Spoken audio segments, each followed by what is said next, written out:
The reluctant arrangement Naomi Tucker slid her glasses up the bridge of her nose as she examined the withering orchid on her desk.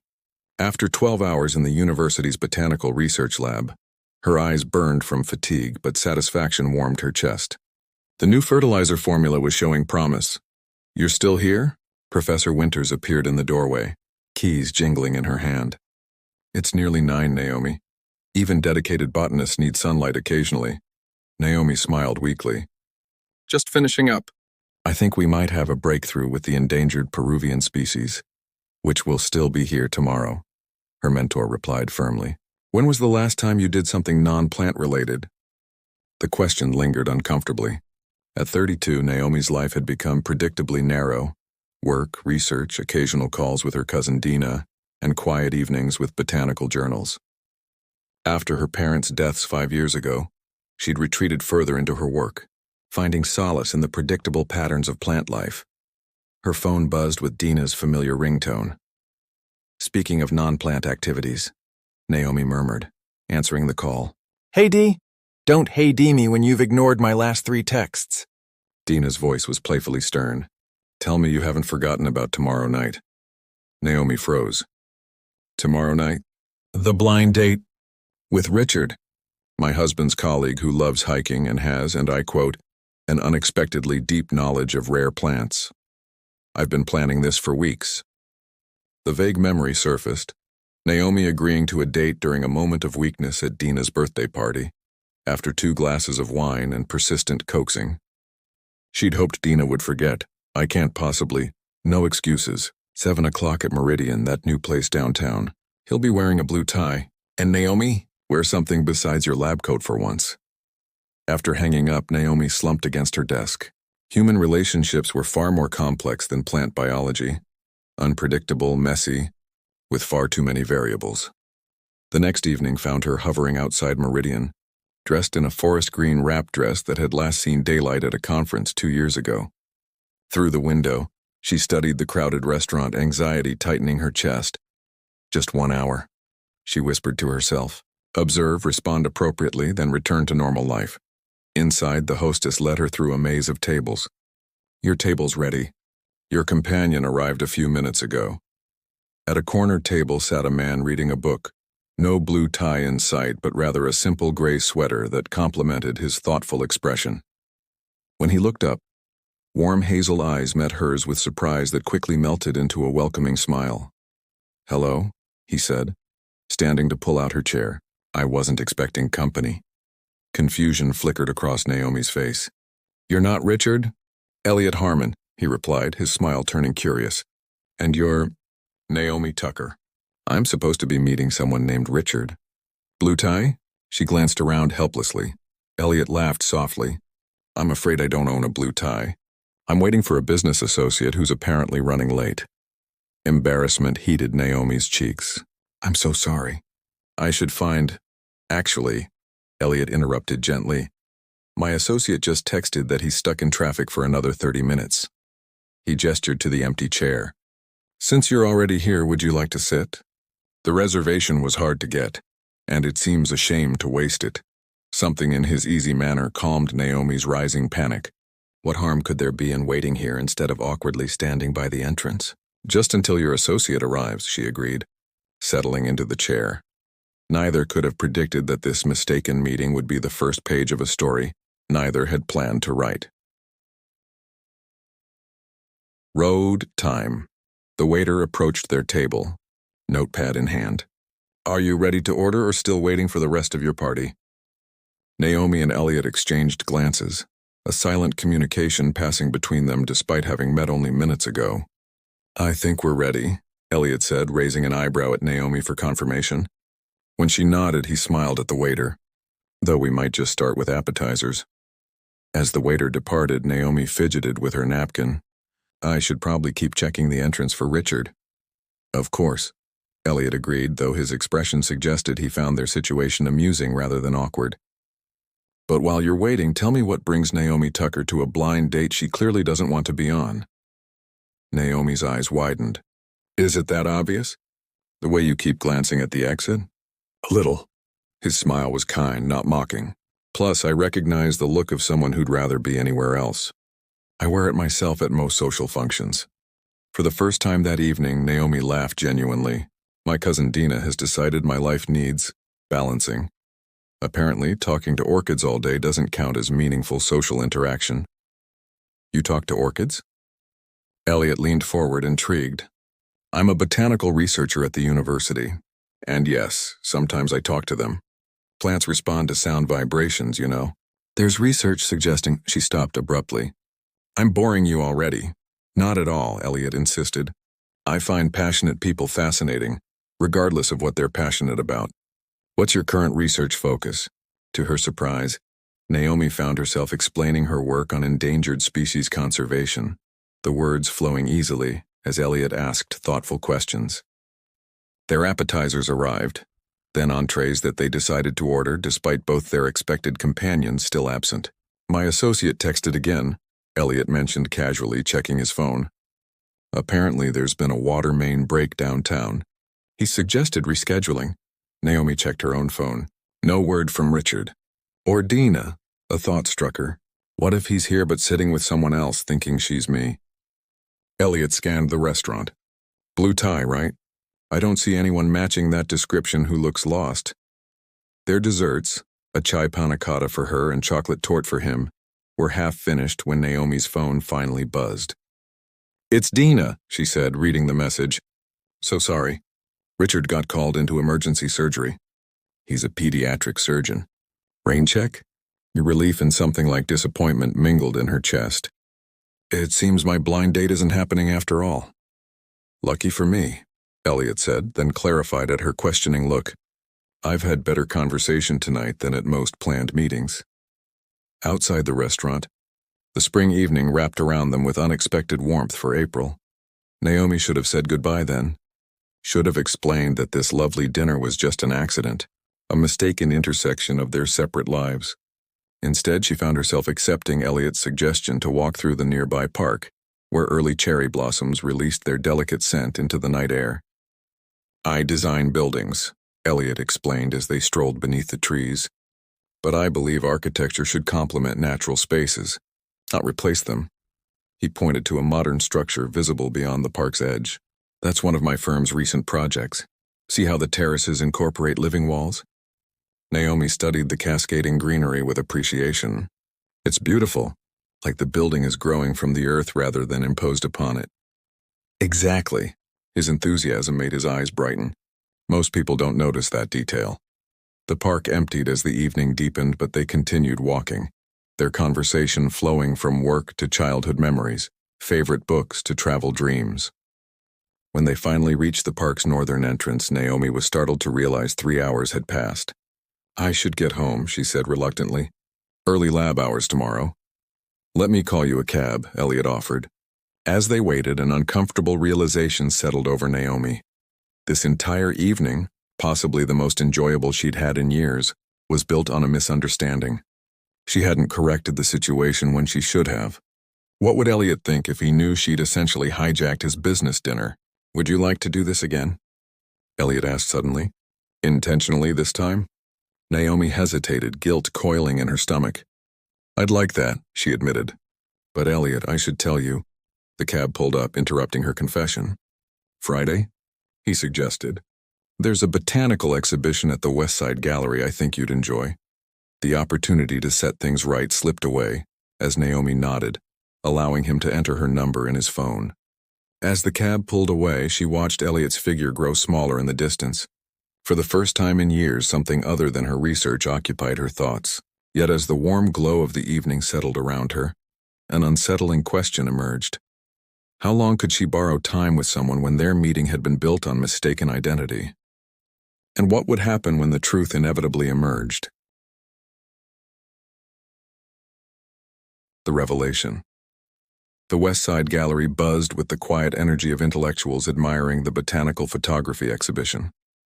Naomi felt a flutter in her chest as she spotted Elliot waiting near the entrance, his tall figure distinct among the crowd. 3 weeks had passed since their accidental first meeting. Weeks filled with text messages, 2 more dinner dates, and a growing sense of connection that both thrilled and terrified her. There you are, Elliot said, his face brightening as she approached. I was just reading about the photographer. She spent 5 years in the Amazon documenting rare flowering species.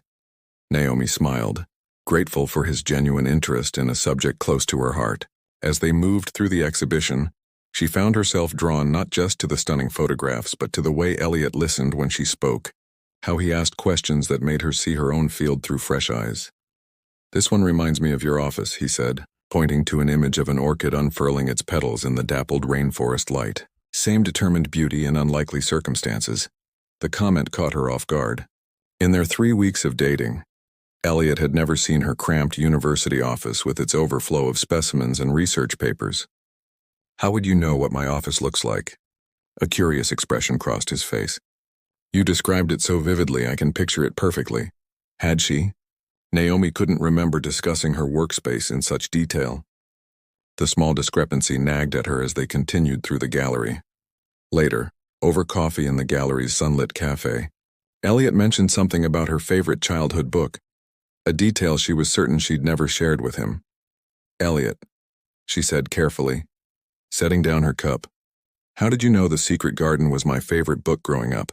He hesitated, a slight flush creeping up his neck. You must have mentioned it. I didn't. The certainty in her voice left no room for debate. Elliot's eyes met hers, then dropped to the table. There's something I need to tell you, Naomi. He took a deep breath.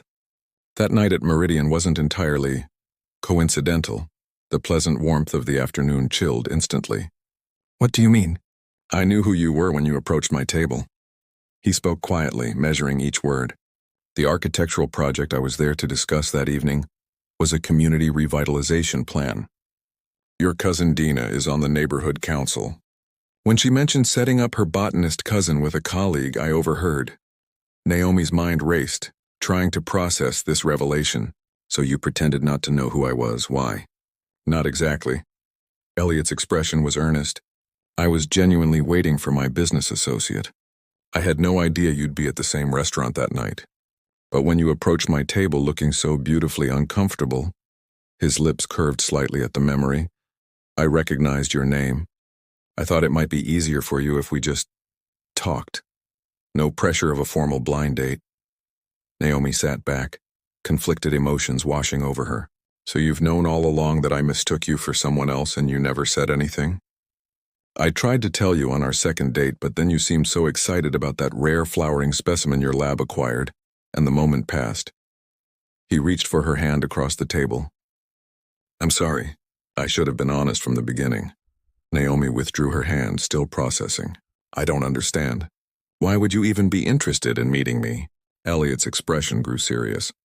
Because 7 years ago, I submitted a design for the Highland Community Garden project. The committee was ready to reject it until a passionate young botanist persuaded them that the design would support endangered native species. He studied her face. That was you, Naomi.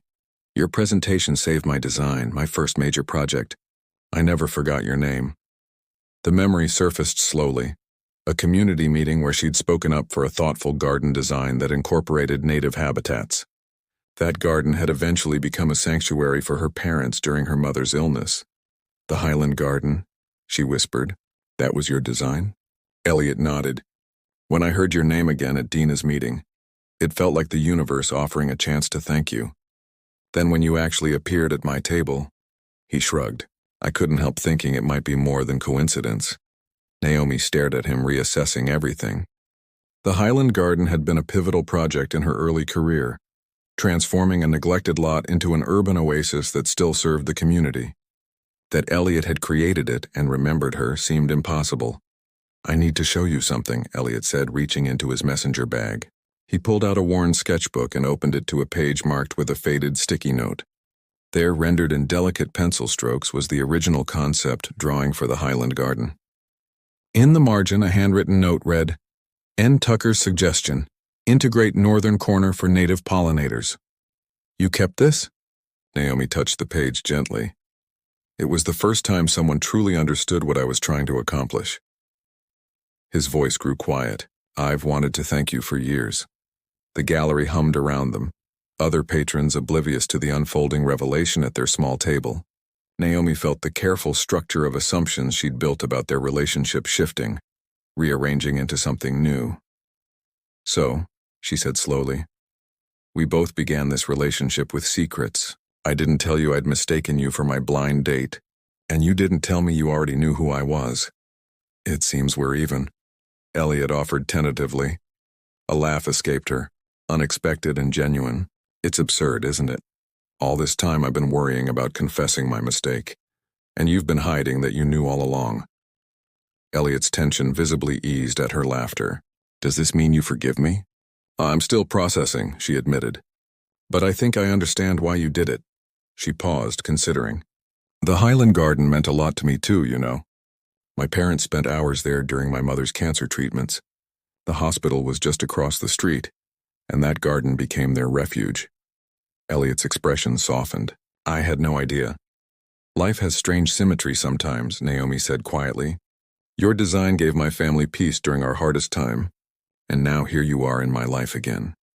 As they left the gallery, walking close but not touching, both aware of the shifted terrain between them, Naomi felt oddly lighter. Their connection, initially built on mistaken identity and partial truths, now rested on something more substantial: shared history, unexpected coincidence, and the strange ways lives could intersect and realign. What began as borrowed time now felt like something they might genuinely claim as their own. Fractured Trust, the Highland Community Garden, bloomed with early summer vigor, native wildflowers painting the landscape in watercolor strokes of purple, yellow, and blue. Naomi wandered along the winding path, trailing her fingers through tall grasses. In the week since the gallery revelation, she had returned here daily, seeing the space through new eyes, through Elliot's design vision, reimagining the abandoned lot he had transformed into this thriving ecosystem. Her phone buzzed with another message from Elliot, his fifth unanswered text that day. Since their conversation at the gallery, she had kept him at a distance, claiming she needed time to process. In truth, something still troubled her, a lingering doubt she couldn't quite articulate. A group of school children filed into the garden's educational pavilion, their excited voices carrying across the space. Naomi recognized the teacher, Jasmine, a former university colleague who now ran environmental programs for the district. "Naomi." Jasmine waved her over. "Perfect timing. Would you mind giving our budding botanists a mini lesson on native pollinators? Who better than the expert who helped design this section?" "I didn't actually design it," Naomi clarified as she approached. "I just consulted." "That's not how Thomas Chen tells it," Jasmine replied, herding her students into a semicircle. "He always credits you as the co-designer when he brings architecture students here." Naomi froze. "Thomas Chen? From Chen Harmon Architectural Partners?" "Yes, Elliot Harmon's business partner. He conducts walking tours here every semester." Jasmine turned to her students. "Everyone, this is Dr. Naomi Tucker, the botanist who worked with the architects to create our beautiful pollinator garden." As Naomi automatically began explaining the relationship between native plants and local bee populations to the wide-eyed children, her mind raced. Thomas Chen, the business associate Elliot had been waiting for that night at Meridian. If Thomas regularly brought students here and spoke about her contribution, then Elliot must have known far more about her involvement than he had admitted. After the impromptu lesson, Naomi pulled Jasmine aside. "How long has Thomas been doing these tours?" 4, maybe 5 years? Jasmine shrugged. "They're part of the firm's community outreach program. Elliot comes sometimes too, though he's more involved with their international projects now." The revelation sent a cold wave through Naomi's chest. Elliot had presented their connection as a serendipitous rediscovery, a chance to thank her for a long-ago contribution. But if he regularly visited this garden with his partner, spoke about her work, why pretend their paths had only briefly crossed 7 years ago? Without conscious decision, Naomi found herself walking toward the downtown architectural district, toward the sleek glass building where Chen Harmon Architectural Partners occupied the top 3 floors. The receptionist greeted her with practiced efficiency. "I'm here to see Elliot Harmon." "Do you have an appointment, Ms. Dr. Tucker?" "Naomi Tucker." "And no, I don't have an appointment." Recognition flickered in the receptionist's eyes. "Dr. Tucker from the Highland Garden Project?" "Of course. Mr. Harmon mentions you often. I'll see if he's available." mentions you often. Each new revelation felt like another hairline crack in what Naomi had believed was their honest connection. Elliot appeared moments later, surprise and pleasure lighting his face before he registered her expression. "Naomi, what's wrong?" "We need to talk." Her voice was steadier than she felt. Privately. In his office, glass walls offering a panoramic view of the city including, she now noticed, the distant green patch of the Highland Garden. Naomi didn't waste time. "You've been conducting tours of the Highland Garden with Thomas Chen for years." She stated it plainly, watching his reaction. Elliot's expression shifted from confusion to understanding. "Yes, it's part of our educational outreach. And you talk about my contribution. Of course. Your insights were invaluable." "Then why?" Naomi asked, her voice tight with controlled emotion. "Did you present our meeting at Meridian as though you had merely remembered my name from a brief encounter 7 years ago? Why act as though finding me again was some remarkable coincidence when you've been discussing my work for years?" Elliot sank into his chair, running a hand through his dark hair. "It's complicated, Naomi. Uncomplicate it for me." She remained standing, needing the physical advantage. "Yes, I knew more about you than I admitted," he conceded. "Thomas and I both admired your work on the Highland Project. When I overheard Dina mentioning you at the community council meeting, I was intrigued. I looked up your research, read your published papers. The admission stunned her." "You researched me?" "I was curious about the woman whose ecological approach had shaped one of our most successful projects." He leaned forward. "Then when you appeared at my table at Meridian, it seemed like fate. I hadn't planned to meet you there, that was genuine coincidence, but I recognized the opportunity." "Opportunity for what exactly?" Naomi's voice had grown dangerously quiet. "To know you." Elliot stood, moving toward her, not as a professional connection or a footnote in a project history, but as a person. "By deceiving me?" The hurt was crystallizing into anger. "By pretending to discover things about me that you already knew?" "I wanted us to have a fresh start," he insisted. "If I'd told you I'd researched your work, read everything you'd published, wouldn't that have seemed honest?" She supplied. "Or were you going to say creepy?" Elliot winced. "I was going to say intimidating. Or presumptuous. I didn't want you to feel studied. Yet that's exactly what you did." Naomi crossed her arms. "You studied me, collected information about me, then pretended to learn it naturally. Do you have any idea how violating that feels? That wasn't my intention." His voice had grown desperate. "I admired your work. When we actually met, I admired you even more. Everything that's happened between us since has been genuine." "Has it?" Naomi challenged. "How can I know what's real when you've been curating your responses based on information I didn't know you had? Was your interest in the botanical exhibition authentic, or did you suggest it because you already knew my specialties? Did you react with surprise to my stories because you were genuinely interested, or were you just performing?" The questions hung between them, heavy with implication. Through the glass walls, Naomi could see office staff casting curious glances their way. "I never meant to hurt you," Elliot said finally. "I thought I was simplifying things, creating space for us to connect without the weight of professional history." "What you did," Naomi replied, "was rob me of the chance to reveal myself to you naturally. You took that choice from me." She moved toward the door, needing air, space, distance from the realization that what she had experienced as a beautiful unfolding had been, at least in part, orchestrated. "Naomi, please." Elliot's voice cracked slightly. "Can we talk about this? Really talk?" She paused at the threshold. "I don't know what's left to say, or what I could believe." The admission cost her, each word like glass in her throat. "I need time." Outside, the summer afternoon continued unperturbed. Cars flowing through intersections. Pedestrians hurrying along sidewalks. The world moving forward while Naomi felt suspended between what she had believed and what she now knew. The Highland Garden was visible from here too. Its green expanse a reminder of connections she hadn't known existed until recently. How ironic, she thought, that a relationship begun through mistaken identity would fracture over too much recognition, too much prior knowledge. The symmetry was almost elegant in its painful way. Paths realigned, August heat shimmered above the Highland Garden's pathways as Naomi knelt beside a struggling milkweed patch, trowel in hand. Sweat dampened her cotton shirt as she carefully loosened the soil around the plants. 6 weeks had passed since her confrontation with Elliot in his glass-walled office. 6 weeks of silence, of throwing herself into summer research, of pretending the brief, intense connection hadn't fundamentally shifted something within her. "The monarchs will thank you for that," came a voice from behind. Naomi stiffened, not turning. She'd know that voice anywhere now. "The migration starts next month. They'll need all the help they can get." Elliot moved into her peripheral vision, keeping a respectful distance. He looked different. His usually neat appearance slightly rumpled, dark circles beneath his eyes suggesting sleepless nights. "I thought I might find you here," he said quietly. "Thomas mentioned you've been volunteering with the garden summer program." Naomi sat back on her heels, finally looking at him directly. "I'm helping redesign the irrigation system.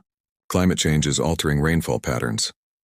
She paused, then added, "But you probably researched that already." The barb landed. Elliot winced. "I deserved that. What do you want, Elliot?"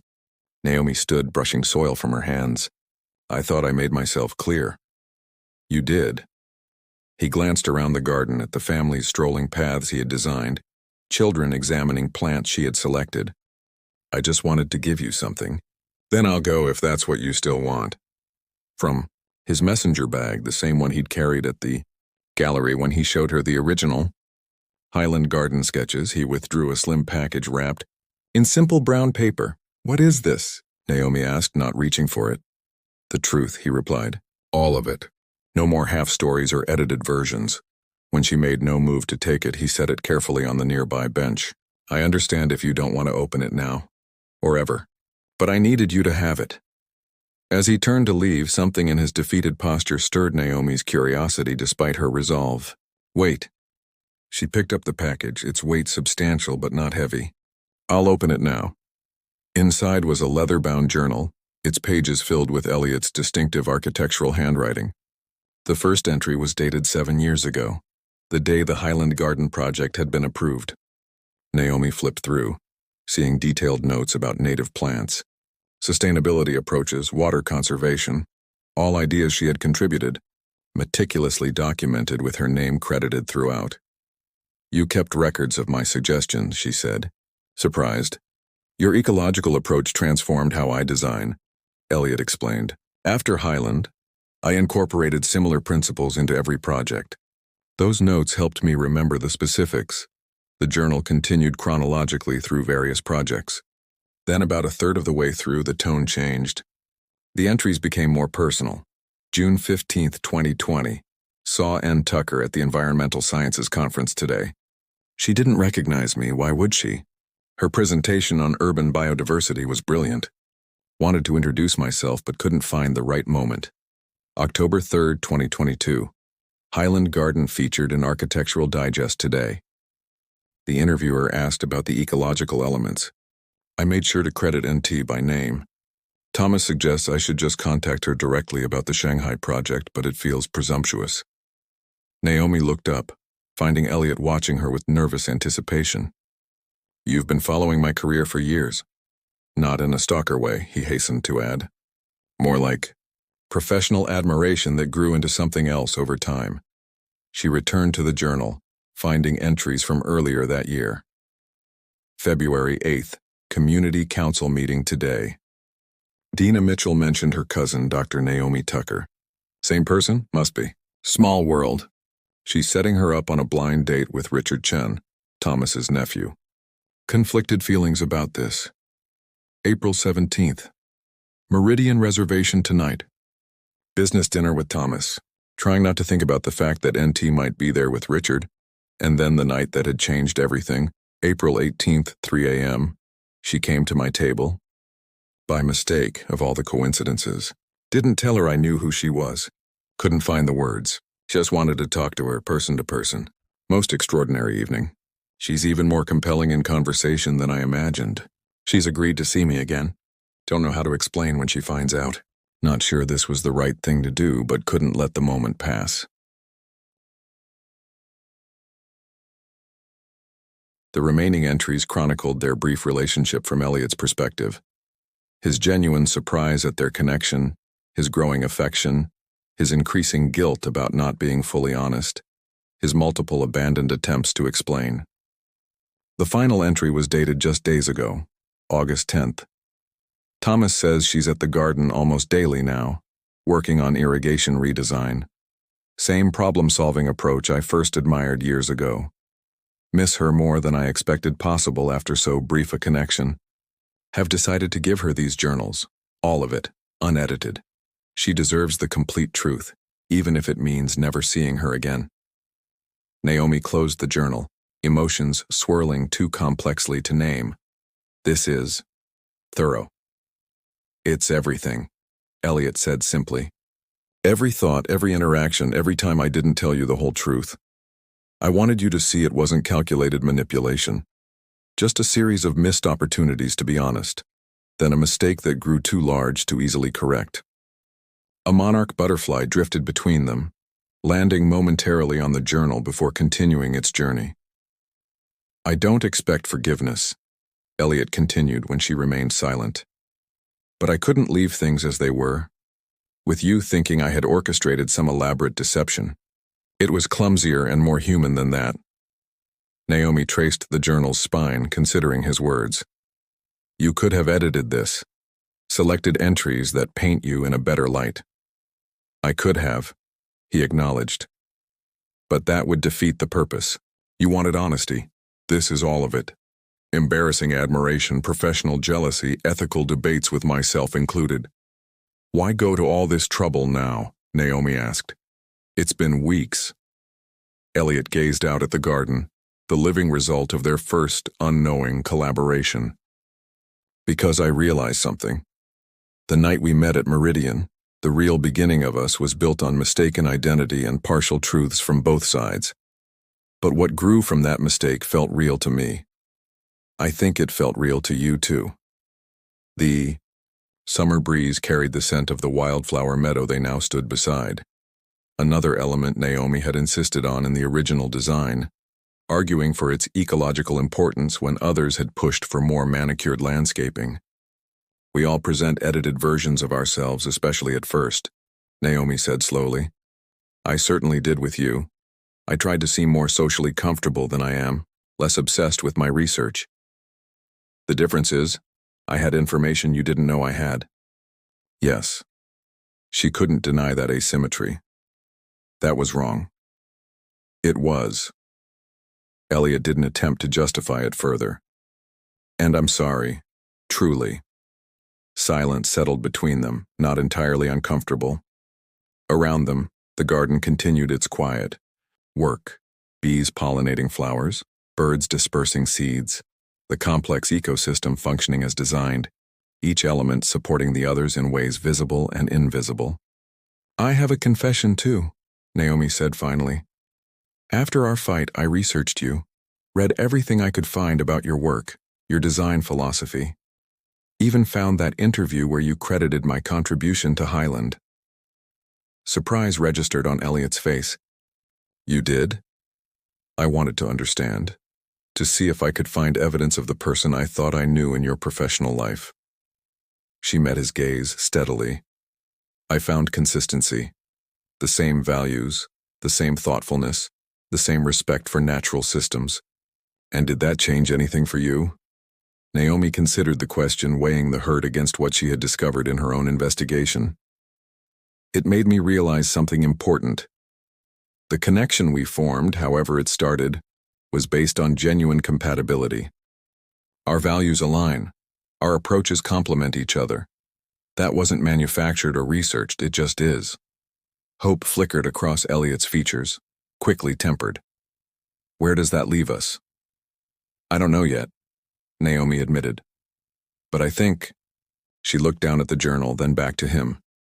I think I'd like to find out, starting over, with complete honesty this time. I'd like that very much, Elliot said quietly. Naomi extended her hand, soil still embedded beneath her nails from her garden work. Hello, I'm Dr. Naomi Tucker, botanical researcher and occasional garden consultant. A smile spread slowly across Elliot's face as he took her offered hand. Elliot Harmon, architect with an environmental focus and longtime admirer of your work. It's a pleasure to finally meet you properly.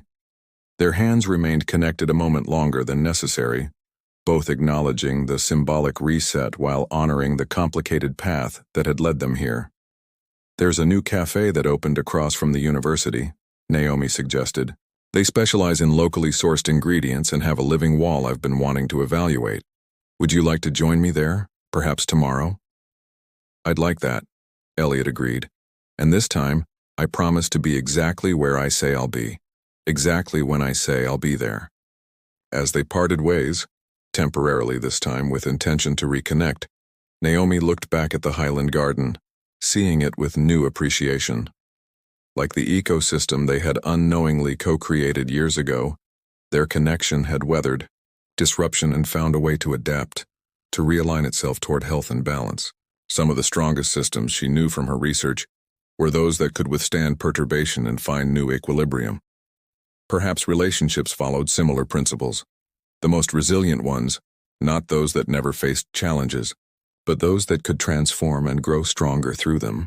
Tomorrow would begin their intentional collaboration, eyes fully open, histories acknowledged. No mistaken identities, no secrets held back, just two people choosing to build something authentic together, much like they had once done with this garden, each contributing their unique perspective to create something neither could have achieved alone.